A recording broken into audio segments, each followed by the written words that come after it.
The Conceited Apple Branch. It was the month of May.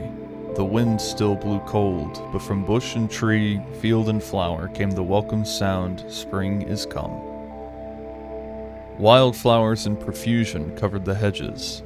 Under the little apple tree, spring seemed busy, and told his tale from one of the branches which hung fresh and blooming, and covered with delicate pink blossoms that were just ready to open. The branch well knew how beautiful it was. This knowledge exists as much in the leaf as in the blood. I was therefore not surprised when a nobleman's carriage, in which sat the young countess, stopped in the road just by. She said that an apple branch was a most lovely object, and an emblem of spring in its most charming aspect. Then the branch was broken off for her, and she held it in her delicate hand and sheltered it with her silk parasol. Then they drove to the castle, in which were lofty halls and splendid drawing rooms. Pure white curtains fluttered before the open windows, and beautiful flowers stood in shining, transparent vases. And in one of them, which looked as if it had been cut out of newly fallen snow, the apple branch was placed, among some fresh, light twigs of beech. It was a charming sight. Then the branch became proud, which is very much like human nature.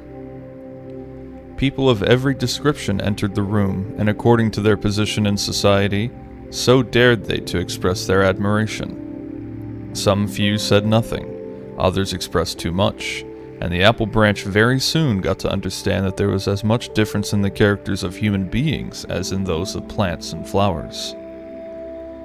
Some are all for pomp and parade, others have a great deal to do to maintain their own importance, while the rest might be spared without much loss to society.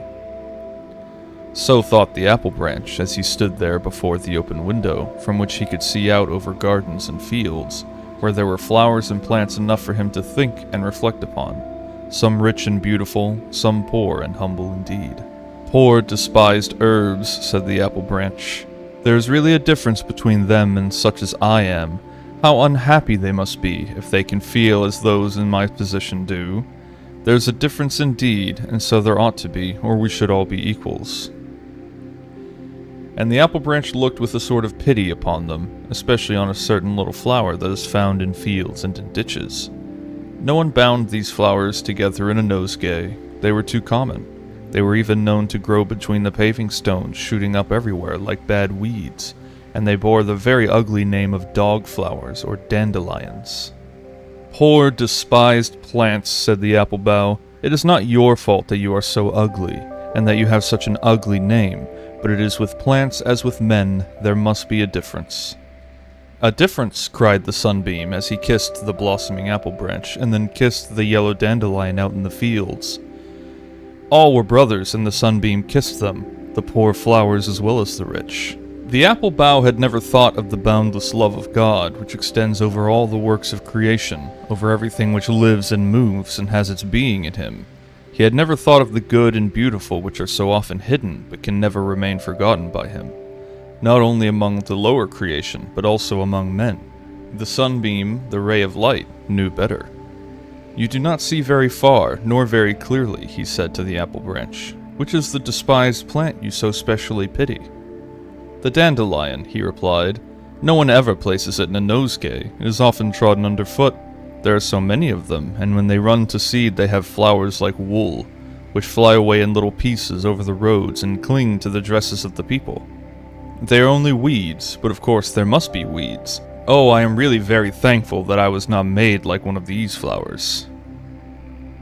There came presently across the fields a whole group of children, the youngest of whom was so small that it had to be carried by the others, and when he was seated on the grass among the yellow flowers, he laughed aloud with joy, kicked out his little legs, rolled about, plucked the yellow flowers, and kissed them in childlike innocence.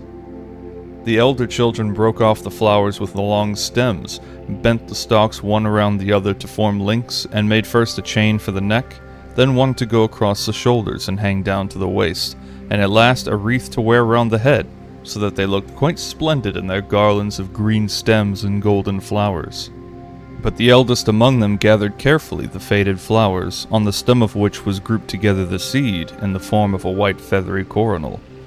These loose, airy wool flowers are very beautiful, and look like fine snowy feathers or down. The children held them to their mouths and tried to blow away the whole coronal with one puff of the breath. They had been told by their grandmothers that whoever did so would be sure to have new clothes before the end of the year. The despised flower was by this raised to the position of a prophet or foreteller of events. "Do you see," said the sunbeam, "do you see the beauty of these flowers? Do you see their powers of giving pleasure?" "Yes, to children," said the apple bough. By and by, an old woman came into the field and, with a blunt knife without a handle, began to dig around the roots of some of the dandelion plants and pull them up. With some of these she intended to make tea for herself, but the rest she was going to sell to the chemist and obtain some money. "But beauty is of higher value than all this," said the apple tree branch.